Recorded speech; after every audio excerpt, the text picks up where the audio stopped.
Hello, my name is Parker Bitt, and today I would like to discuss with you the topic of violence in the media. Now, before we go any further, it's important that we clarify what exactly violence means in this context. When you think of the media, you tend to think of the news, which certainly portrays a lot of real violence. But today, I would like to focus on fictional violence in media, such as your favorite movies, television shows, comic books, video games, novels. All of these types of media have one thing in common. They have a central conflict, which is more often than not driven by violence. Our favorite media impacts us in a very real way. We feel the effects of people that are completely made up. Their actions, how they live their lives, and how they carry out their relationships with their friends and family and loved ones and enemies. Violence is the core of nearly every important story. For example, you have the Justice League. Superheroes teaming up to fight against the forces of evil in the name of good. That's a message that we can all gravitate to. And because it's a cartoon marketed for children, there isn't going to be a lot of the same over-the-top violence that you would see in Saving Private Ryan, for example. But the central premise remains that we can identify with these characters and come along with them on their journey. So the problem that a lot of people have identified is that, well, what happens if a child cannot tell the difference when they're young and impressionable and get a lot of these violent ideas in their head? How do they know what's real, what's fake, where the line between fiction and reality ends? Well, to blame all of the influence on the media itself is unfair because it takes away all of the personal responsibility and places the blame on these content creators and developers who create a thriving industry based off their passion for storytelling. As a child, you're not going to be able to work these things out for yourself, not all the time and not perfectly, but that's where parental influence comes in. And if not parental influence, then adult influence in any way. So your parents may not feel comfortable buying you this gun as a toy. This is a very realistic looking gun. It's got a realistic reloading mechanism. It even makes fun sounds. Isn't this fun? As a result of what it looks like, the implications behind it, a parent might opt for this.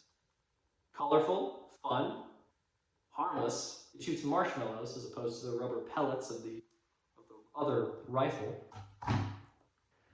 My point is that the parental responsibility and personal responsibility, if you're old enough to know better, is what distinguishes violent media from being a tool for learning and entertainment to something that politicians and activists who are more often than not very out of touch to write them off as bad and harmful and work to restrict or ban them. And that's not something that we want. That's not something that's productive.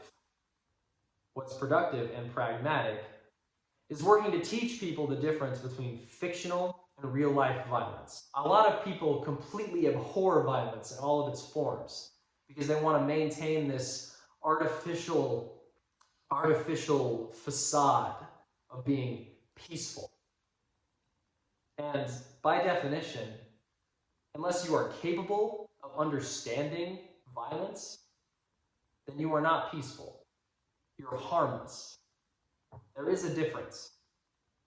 And if you're not careful, you will learn the difference, and it will not end well for you. Because a lot of these real life themes can be found in fiction. We need to work to recognize the difference, but also how they come together, because fiction very much impacts us. Fiction is the way that we escape from reality and we learn things from our favorite television shows, movies, books, etc. Realistic fiction draws most heavily from real life, but violence, as it is found in real life, can be found in fiction, as I've said. Understanding the difference is what separates it from being good and bad. It would be unfair and close-minded of me to say that there has never been an instance of violence being caused from the media, because it has such influence on us. If a person doesn't know the difference, it's entirely reasonable and present that it has happened for a person to commit violent actions because of something that they saw on TV or in a movie. But, as I've said, the best way we can counteract this is by helping people understand the difference. To rob a generation of what could happen, let me rephrase that. To rob a generation of entertainment and learning for the sake of something that could happen is unfair. That's not a world that I want to see.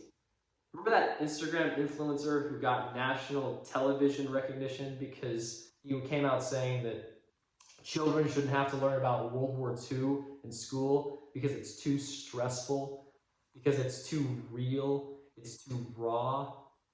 I don't know about you all, but I had to watch The Boy in the Striped Pajamas in my English class, and I cried like a baby. It was horrible. Okay, my camera died in the middle of that last take, but it's the best one I've gotten, and I'm damned if I'm starting over now. In conclusion, the reason that children do not know the difference between what is real and what is fake in terms of violence is because they are not taught the difference between what is real and what is fake when it comes to violence. If we can teach each other how to understand these things better, so we can process them and make sense and come to terms with them, we can curb violence and prevent it from happening before the thought even enters someone's mind. It is with that I leave you to submit your questions below. I'm happy and willing to answer any of them, and I look forward to continuing this conversation. Thank you.